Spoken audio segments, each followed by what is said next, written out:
উৎসবমুখর পরিবেশে সারা দেশে মনোনয়নপত্র জমা দিয়েছেন ত্রয়োদশ জাতীয় সংসদ নির্বাচনে অংশগ্রহণে ইচ্ছুক প্রার্থীরা। শেষ দিনে মনোনয়নপত্র জমা দিয়েছেন বিএনপির ভারপ্রাপ্ত চেয়ারম্যান তারেক রহমান, মহাসচিব মির্জা ফখরুল ইসলাম আলমগীর, জামায়াতের আমির doctor Shafiqur Rahman, secretary general Mia Golam Parwar সহ বিভিন্ন রাজনৈতিক দলের নেতারা। এদিকে মনোনয়ন জমার সময় আর বাড়ানো হবে না বলে জানিয়েছেন নির্বাচন কমিশনের সিনিয়র সচিব। আরও জানাচ্ছেন রাকিব হাসান। ত্রয়োদশ জাতীয় সংসদ নির্বাচনকে কেন্দ্র করে নির্বাচন কমিশন ঘোষিত তফসিল অনুযায়ী সোমবার ছিল মনোনয়নপত্র দাখিলের শেষ দিন। এদিন মনোনয়নপত্র জমা দিয়েছেন বিএনপির চেয়ারপারসন বেগম খালেদা জিয়া। দুপুরে ফেনী 1 আসন থেকে বিএনপি চেয়ারপারসনের পক্ষে জেলা প্রশাসক ও রিটার্নিং কর্মকর্তা মনিরা হকের কাছে মনোনয়নপত্র জমা দেন দলীয় নেতাকর্মীরা। বিকেলে জেলা রিটার্নিং অফিসার কার্যালয়ে বগুড়া 7 আসনে বিএনপি চেয়ারপারসন বেগম খালেদা জিয়ার পক্ষে মনোনয়নপত্র দাখিল করেন চেয়ারপারসনের উপদেষ্টা হেলালুজ্জামান তালুকদার লালু। আমি জনগণের সাথে কথা বলবো, আমি জনগণের কাছে ভোট চাইবো এবং পাশাপাশি বলেছেন আমার মার জন্য আপনারা দোয়া করেছেন, আরো দোয়া করেন যেন উনি সুস্থ হয়ে আমাদের মাঝে ফিরে আসতে পারেন। বগুড়া 6 এবং ঢাকা 17 আসন থেকে নির্বাচনে প্রতিদ্বন্দ্বিতা করবেন বিএনপির ভারপ্রাপ্ত চেয়ারম্যান তারেক রহমান। দুপুরে বগুড়া 6 আসনের জন্য তারেক রহমানের পক্ষে মনোনয়নপত্র দাখিল করেন জেলা বিএনপির সভাপতি রেজাউল করিম বাদশার নেতৃত্বে একটি প্রতিনিধি দল।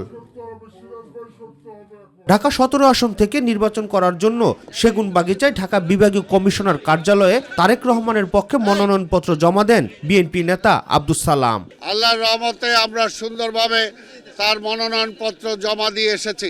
গ্রহণযোগ্য নির্বাচনের প্রত্যাশা নিয়ে ঢাকা 15 আসনে বাংলাদেশ জামায়াতে ইসলামের আমির ডাক্তার শফিকুর রহমানের পক্ষে মনোনয়নপত্র জমা দেন দলটির সহকারী সেক্রেটারি জেনারেল এহসানুল মাহবুব জোবায়ের নেতৃত্বে একটি প্রতিনিধি দল। নির্বাচনের জন্য সার্বিকভাবে একটি সুন্দর পরিবেশ নিশ্চিত করার আমরা বারবার দাবি জানিয়েছি, এখন দাবি দিচ্ছি।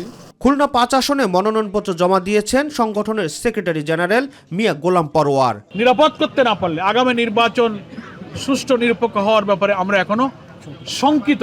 ঠাকুরগাঁও 1 আসনে মনোনয়নপত্র জমা দিয়েছেন বিএনপির মহাসচিব মির্জা ফখরুল ইসলাম আলমগীর। জনগণের ভালোবাসায় যদি আমরা নির্বাচিত হতে পারি তাহলে নিশ্চয়ই আমরা এই ঠাকুরগাঁও অঞ্চলের উন্নয়ন, সামাজিক পরিবেশকে উন্নত করা, মানুষের কর্মসংস্থান সৃষ্টি করা, এই বিষয়গুলো গুরুত্ব আরোপ করব। এছাড়া সকালে ঢাকা 13 এবং 15 আসনে প্রতিদ্বন্দ্বিতা করতে রাজধানীর আগারগাঁওয়ে রিটার্নিং কর্মকর্তার কাছে মনোনয়নপত্র জমা দেন বিএনপি মনোনীত প্রার্থী ববি হাজ্জাজ ও শফিকুল ইসলাম খান মিল্টন সহ বিভিন্ন প্রার্থীরা। কৌশলগত কারণে আমরা নির্বাচনী মার্কা ধানের শীষ নিয়ে নির্বাচনে যাচ্ছি। একই দিনে সেগুনবাগিচায় ঢাকা বিভাগীয় কমিশনারের কার্যালয়ে মনোনয়নপত্র জমা দেন বিভিন্ন দলের মনোনীত ও স্বতন্ত্র প্রার্থীরা।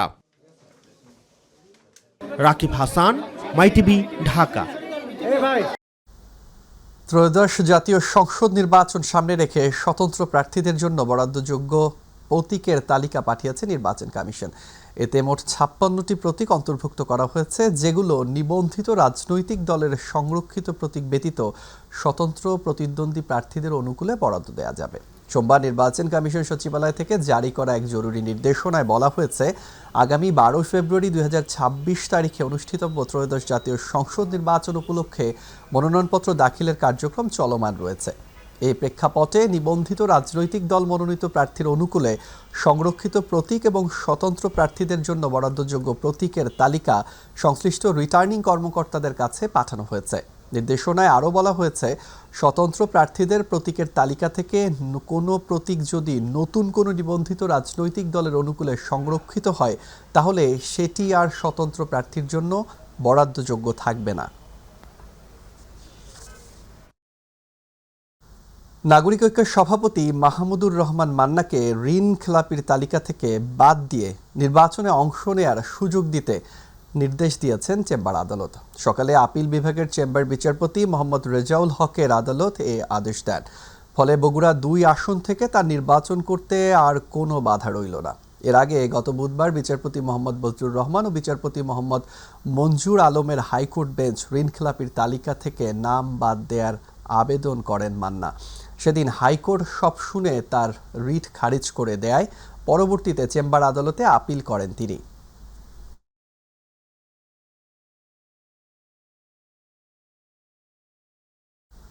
সুষ্ঠু ও শান্তিপূর্ণ নির্বাচন আয়োজনের বিষয়ে সরকার প্রস্তুত বলে জানিয়েছেন প্রধান উপদেষ্টা অধ্যাপক মোহাম্মদ ইউনূস। যুক্তরাষ্ট্রের chargé d'affaires Tracey Ann Jacobson সোমবার ঢাকায় রাষ্ট্রীয় অতিথি ভবন যমুনায় প্রধান উপদেষ্টার সঙ্গে বিদায়ী সাক্ষাৎ করতে গেলে প্রধান উপদেষ্টা এ তথ্য জানান। তিনি বলেন, জাতীয় সংসদ নির্বাচন ও গণভোট সফলভাবে সম্পন্ন করতে সব ধরনের প্রস্তুতি নেওয়া হচ্ছে। নির্বাচনকে সামনে রেখে শান্তি বিনষ্টের চেষ্টা কঠোরভাবে দমন করা হবে বলেও উল্লেখ করেন প্রধান উপদেষ্টা। সাক্ষাতে আগামী ফেব্রুয়ারিতে অনুষ্ঠেয় জাতীয় সংসদ নির্বাচন ও গণভোট, বাণিজ্য, বেসামরিক বিমান চলাচল, অন্তর্বর্তী সরকারের নেয়া শ্রম সংস্কার এবং দুই দেশের সামগ্রিক দ্বিপাক্ষিক সম্পর্ক নিয়ে আলোচনা হয়। বাংলাদেশে 1 বছরের দায়িত্বপূর্ণ মেয়াদ শেষে দেশে ফেরার প্রাক্কালে ট্রেসি অ্যান্ড জ্যাকবসন গত 17 মাসে প্রধান উপদেষ্টার নেতৃত্বের প্রশংসা করেন। তিনি ফেব্রুয়ারি নির্বাচন আয়োজনের বিষয়ে যুক্তরাষ্ট্র সরকারের সমর্থন পুনর্ব্যক্ত করেন।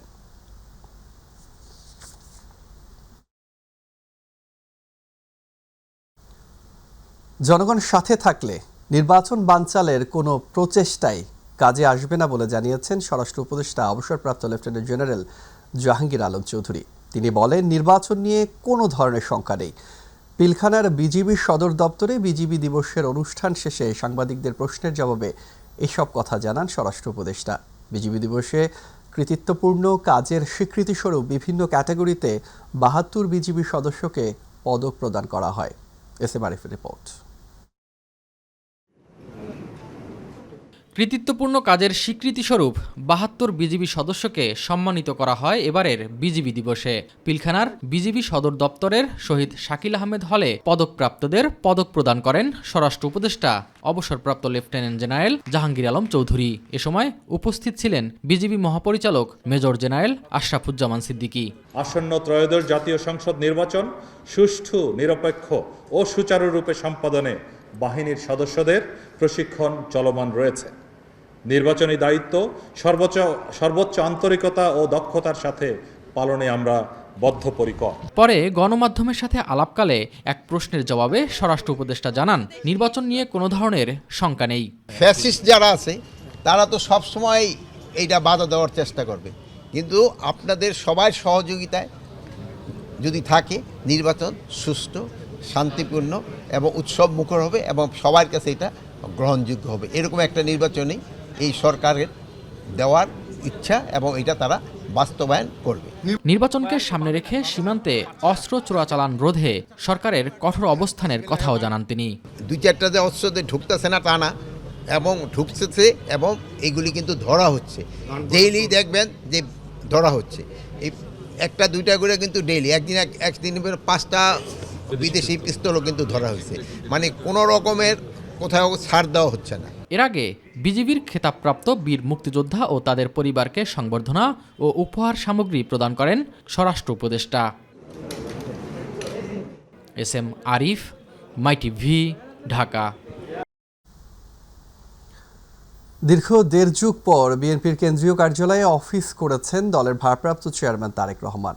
অফিসে পৌঁছে উপস্থিত নেতাকর্মীদের উদ্দেশ্যে দেয়া বক্তব্যে নিজ নিজ অবস্থান থেকে আগামীর বাংলাদেশ গড়ার আহ্বান জানান তিনি।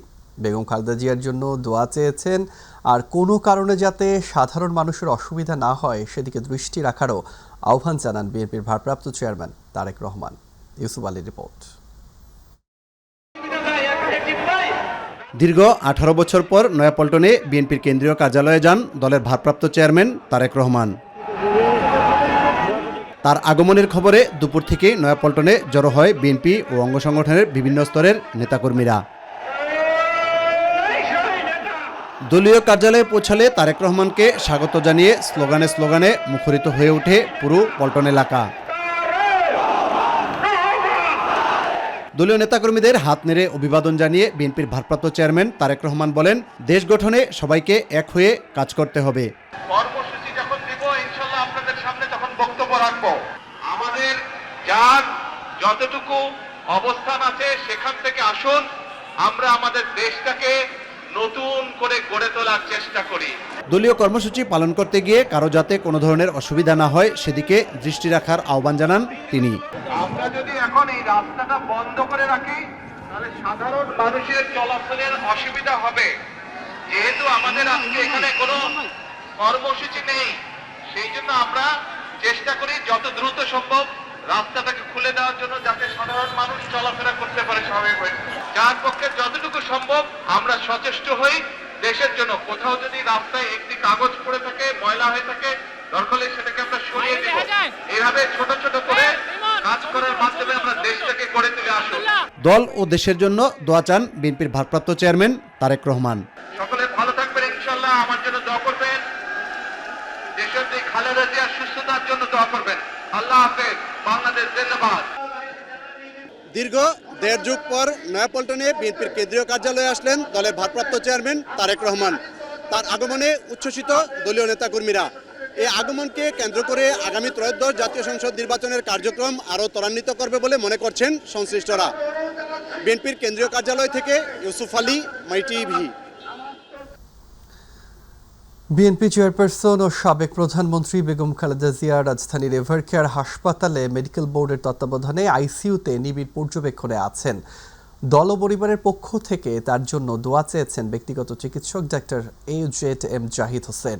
খালেদা জিয়া গত 23 নভেম্বর থেকে রাজধানীর এভারকেয়ার হাসপাতালে চিকিৎসাধীন। এর আগে গত শনিবার দিবাগত রাতে মেডিকেল বোর্ডের সদস্য ও বিএনপি নেতা AJM জাহিদ হোসেন বলেছিলেন খালেদা জিয়া সংকটময় মুহূর্ত পার করছেন। চিকিৎসকরা জানিয়েছেন খালেদা জিয়ার অবস্থা আগের মতোই। তিনি দীর্ঘদিন হাসপাতালে থাকায় তার হসপিটাল ওরিয়েন্টেড ইনফেকশন নিয়ন্ত্রণ করতে চিকিৎসকেরা সর্বোচ্চ চেষ্টা করছেন। জাতীয় নাগরিক পার্টি এনসিপিতে আনুষ্ঠানিকভাবে যোগ দিয়েছেন অন্তর্বর্তী সরকারের সাবেক উপদেষ্টা আসিফ মাহমুদ সজীব ভুঁইয়া। তবে তিনি ত্রয়োদশ জাতীয় সংসদ নির্বাচনে অংশ নিচ্ছেন না। তিনি এনসিপির মুখপাত্রের দায়িত্ব পালন করবেন। পাশাপাশি দলটির নির্বাচন পরিচালনা কমিটির প্রধানের দায়িত্ব দেয়া হয়েছে তাকে। সন্ধ্যায় রাজধানীর বাংলা মোটরে এনসিপির অস্থায়ী কেন্দ্রীয় কার্যালয়ে এক সংবাদ সম্মেলনে এসব কথা জানান দলের আহ্বায়ক নাহিদ ইসলাম। এ সময় আসিফ মাহমুদ নাহিদের পাশেই ছিলেন। নাহিদ ইসলাম সংবাদ সম্মেলনে বলেন, অনলাইনে এনসিপির রাজনৈতিক পর্ষদের একটি জরুরি সভা হয়েছে। সেই সভার সিদ্ধান্ত অনুযায়ী আসিফ মাহমুদকে এনসিপির মুখপাত্রের দায়িত্ব দেওয়া হয়েছে। বাংলাদেশের লক্ষ কোটি মানুষ যারা রাজপথে নেমে এসেছিলেন জীবনের তোয়াক্কা না করে, তাদের যে আকাঙ্ক্ষা, সেই আকাঙ্ক্ষা বাস্তবায়নের জন্য এই নির্বাচনকে কেন্দ্র করে আবারও সময় এসেছে ঐক্যবদ্ধ হওয়ার। সেই জায়গা থেকে আমি জাতীয় নাগরিক পার্টি এনসিপিতে আজকে যোগদান করছি এবং আমি আসন্ন ত্রয়োদশ জাতীয় সংসদ নির্বাচনে অংশগ্রহণ করছি না। আমি মনে করি যে আমার একজনের সংসদে যাওয়ার থেকে আমাদের জুলাই গণঅভ্যুত্থানের সহযোদ্ধাদের আরও অসংখ্য সংখ্যায় সংসদে যাওয়ার ক্ষেত্রে যদি আমি অবদান রাখতে পারি, আমার দায়িত্ব যথাযথভাবে পালন করতে পারি, তাহলে এর থেকে বড় সাফল্য আর কিছু হতে পারে না। জুলাই গণঅভ্যুত্থানের প্রথম শহীদ রংপুরের বেগম রোকেয়া বিশ্ববিদ্যালয়ের শিক্ষার্থী আবু সাঈদ হত্যার ঘটনায় সম্পৃক্ত ছিলেন বিশ্ববিদ্যালয়টির তৎকালীন উপাচার্য মোহাম্মদ হাসিবুর রশিদ। মামলার তদন্তকারী কর্মকর্তা রুহুল আমিনের সাক্ষ্য গ্রহণে উঠে আসে এমন তথ্য। সোমবার আবু সাঈদ হত্যা মামলায় বেগম রোকেয়া বিশ্ববিদ্যালয়ের তৎকালীন ভিসি সহ 30 জনের বিরুদ্ধে তৃতীয় দিনের মতো সাক্ষ্য দেন মামলার তদন্তকারী কর্মকর্তা। জবানবন্দিতে তদন্ত কর্মকর্তা রুহুল আমিন ট্রাইব্যুনালকে জানান, তৎকালীন রংপুরের কমিশনার মোহাম্মদ মনিরুজ্জামান ছাত্র জনতাকে মিথ্যা মামলা দিয়ে হয়রানি করেন। পরে তদন্ত কর্মকর্তা পরবর্তী সাক্ষ্য গ্রহণ 6 জানুয়ারি নির্ধারণ করেন ট্রাইব্যুনাল।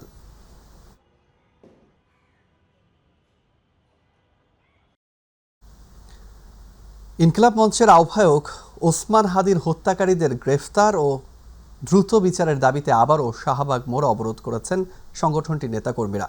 পূর্ব ঘোষিত কর্মসূচির অংশ হিসাবে শাহবাগ মোড়ে জুলাই স্তম্ভের নিচে জমায়েত হন ইনকিলাব মঞ্চের কর্মীরা। দুপুর 2:20 দিকে তারা মূল সড়কে অবস্থান নেন। এ সময় বিক্ষোভকারীরা বিভিন্ন স্লোগান দেন।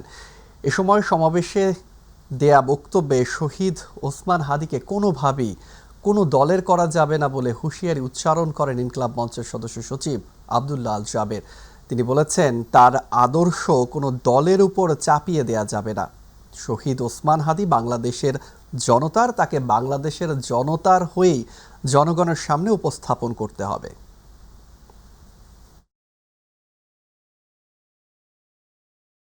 আপনারা বলেন মেঘালয় পুলিশ গ্রেফতার করছে, মেঘালয় পুলিশ বলে আমরা কাউকে গ্রেফতার করি নাই। এই ধরনের ঠানাই ফানাই করা চলবে না, জনগণকে কোনোভাবেই বিভ্রান্ত করা চলবে না। একটা রাষ্ট্রের কখনোই সুযোগ নেই তার নাগরিককে বিভ্রান্তির মধ্যে রাখা। অবশ্যই জনগণকে সুস্পষ্ট তথ্য সরবরাহ করতে হবে। কোন ভয়ের কারণে আজকে আপনারা এই সন্ত্রাসীদের বিরুদ্ধে কথা বলতে পারছেন না? যতই প্ররোচনা করেন, শহীদ ওসমান হাদির হত্যাকারীদের বিচার নিশ্চিত না করা পর্যন্ত এইখান থেকে কেউ যাবে না। সন্ত্রাসীর গুলিতে নিহত শরীফ ওসমান হাদি হত্যা মামলার বিচার 25 দিনের মধ্যে শেষ করার দাবি জানিয়েছে মঞ্চ 24। সকালে ঢাকা বিশ্ববিদ্যালয়ের মধুর ক্যান্টিনে এক সংবাদ সম্মেলনে দাবির কথা জানান তারা। সংগঠনটির অভিযোগ, অন্তর্বর্তী সরকার এখনও হত্যাকারীদের চিহ্নিত ও বিচারের মুখোমুখি করতে কার্যকর পদক্ষেপ নেয়নি। যেসব আসামি ভারতে পালিয়ে রয়েছে তাদেরকে বন্দি বিনিময় চুক্তির আওতায় ফেরত না দেয়া হলে আন্তর্জাতিক আদালতে দিল্লির বিরুদ্ধে মামলা করার হুঁশিয়ারিও দেন নেতারা।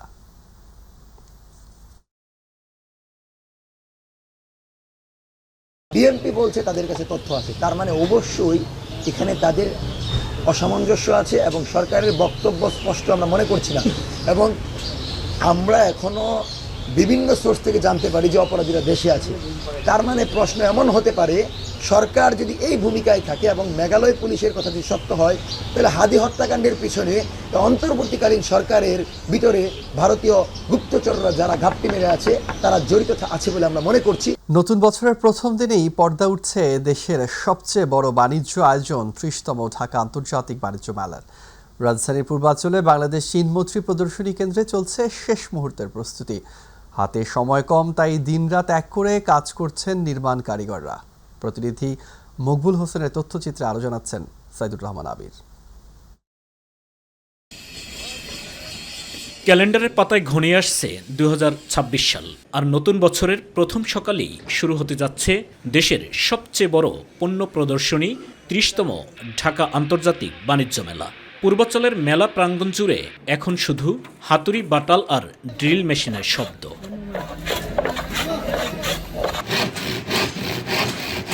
গোসল খাওয়া ভুলে দিনরাত কাজ করছেন নির্মাণ কারিগররা। আধুনিক ডিজাইন আর নান্দনিক ফিনিশিং দিতে ব্যস্ত সময় পার করছেন তারা। শেষ মুহূর্তের প্রস্তুতিতে দম ফেলারও সুযোগ নেই। কাজ শুরু করছি রাত দিন পরিশ্রম করে, রাতের রাত নাই, দিনের দিন নাই, রাত 10টা 12টা 1টা পর্যন্ত কাজ করেছি। রপ্তানি উন্নয়ন ব্যুরো ইপিবি জানিয়েছে, এবারের মেলায় থাকছে বেশ কিছু বিশেষ আকর্ষণ। দেশি বিদেশি মিলিয়ে বড় ছোট 300টিরই বেশি স্টল বরাদ্দ দেওয়া হয়েছে। ভারত, পাকিস্তান, তুরস্ক, ইরান ও সিঙ্গাপুর সহ বিভিন্ন দেশের উদ্যোক্তারা তাদের পণ্যের ডালি সাজিয়ে বসবেন এই মেলায়। 75% কমপ্লিট, তা আশা করি যে সময়ের ভিতরে আমরা কাজ কমপ্লিট করে ফেলবো। জাঁকজমক করতে চাইতেছি যে আমাদের বাচ্চা কেনার জন্য খুব ভালো হয়, এটা আশা করতেছি। শেষ সময়ের ব্যস্ততায় পিছিয়ে নেই প্যাভিলিয়ন মালিকরাও। 300টির বেশি স্টলের ভিড়ে নিজেদের স্বকীয়তা ধরে রাখতে শৈল্পিক কারুকাজে ফুটিয়ে তোলা হচ্ছে দেশীয় ঐতিহ্য আর আধুনিকতার মেলবন্ধন। দর্শনার্থীদের সুবিধার্থে থাকছে ই-টিকিটিং ব্যবস্থাও। এবার আমাদের পার্শ্ববর্তী দেশ ভারত, পাকিস্তান, ইরান, তুরস্ক, সিঙ্গাপুর ইত্যাদি দেশ থেকেও বিভিন্ন প্রতিষ্ঠান এই মেলায় অংশগ্রহণ করে একটি পূর্ণাঙ্গ আন্তর্জাতিক বাণিজ্য মেলার রূপ পরিগ্রহণ করতে যাচ্ছে। শীতের সকালে মেলা শুরুর অপেক্ষায় এখন কেবল ক্ষণগণনা। আগামী 1 জানুয়ারি প্রধান উপদেষ্টা ডক্টর মোহাম্মদ ইউনূসের উদ্বোধনের মধ্য দিয়ে শুরু হবে এই মেলা, যা চলবে পুরো জানুয়ারি মাস জুড়ে। সাইদুর রহমান আবির, মাই টিভি নিউজ ডেস্ক।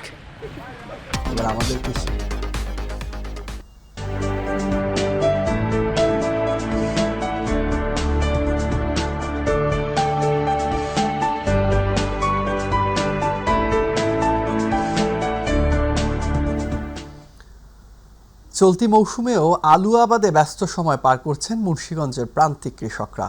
তবে মৌসুমের শুরুতে সার, বীজ ও কীটনাশকের অতিরিক্ত দামে বাড়ছে উৎপাদন খরচের চাপ। লোকসানের ঝুঁকি কমাতে আলুর বিকল্প হিসাবে উচ্চ মূল্যের সবজি আবাদে পরামর্শ দিচ্ছে কৃষি বিভাগ। প্রতিনিধি শেখ মোহাম্মদ রতনের তথ্যচিত্রে আরও জানাচ্ছেন শামস তাবরিজ উচ্ছ্বাস। দেশের আলু উৎপাদনের শীর্ষ জেলা হিসেবে পরিচিত মুন্সিগঞ্জ জেলার বিস্তীর্ণ মাঠ জুড়ে এখন চলছে আলু আবাদের প্রস্তুতি। ভোর থেকে বিকেল পর্যন্ত জমি তৈরি, সার প্রয়োগ আর বীজ রোপণে ব্যস্ত সময় পার করছেন কৃষকেরা।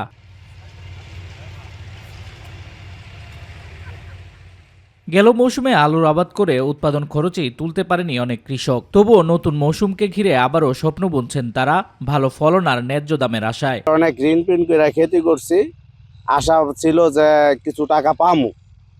23 লক্ষ টাকা মাইর খাইছি, আর আলু তো কোলেস্ট্রল রাখি আলু বিক্রি করতে পারলাম না। এই বছর যে খেতে করতেছি আমরা অনেক ধার দেনা করিয়া, দেন সার কিনতে গেলে সার লাগবে আমার 10 ব্যাগ দিয়ে 2 ব্যাগ, ডিলাররা সার দেয় না আর সরকারি এটি কোনো মাল পাইতেছি না। তবে আবাদ মৌসুমের শুরুতে বাজারে সারের অপ্রতুলতা ও অতিরিক্ত দাম নিয়ে কৃষকদের রয়েছে বিস্তর অভিযোগ। এছাড়াও বীজ, কীটনাশক ও শ্রমিকদের মজুরি বেড়ে যাওয়ায় এবছরও উৎপাদন খরচ পড়বে আকাশ ছোঁয়া। সব মিলিয়ে দুশ্চিন্তায় পড়েছেন প্রান্তিক কৃষকেরা। সবকিছু খরচ বেশি, লাগাই না খরচ আছে, মানে বদলে মনি কামলামনি এর দাম ঠিকই আছে, কিন্তু সারের দামটা অতিরিক্ত বেশি আছে, মানুষ গৃহস্থী করতে খুব কষ্ট হইতেছে। গত বছর আলুতে তো ফলন আলহামদুলিল্লাহ ভালোই ছিল, কিন্তু বাজারের কারণে আমরা মার খাইছি। প্রত্যেক কৃষকের চালান পুঁজি যাই ছিল টোটালি মার খাইছে, আলু কোলেস্ট্রল বিক্রি করতে পারে নাই। চলতি মৌসুমে মুন্সিগঞ্জ জেলায় 35,655 হেক্টর জমিতে আলু চাষের লক্ষ্যমাত্রা নির্ধারণ করা হয়েছে।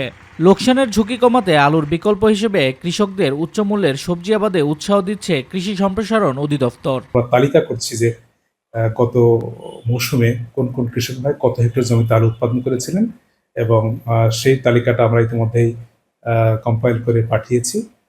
এটার হয়তো বা সরকার একটা পদক্ষেপ নেবেন আর কি। সরকারি উদ্যোগে আলুর ন্যায্য মূল্য নিশ্চিত করতে কার্যকর বিপণন ব্যবস্থা গড়ে তোলার দাবি জানিয়েছেন জেলার প্রান্তিক কৃষকেরা।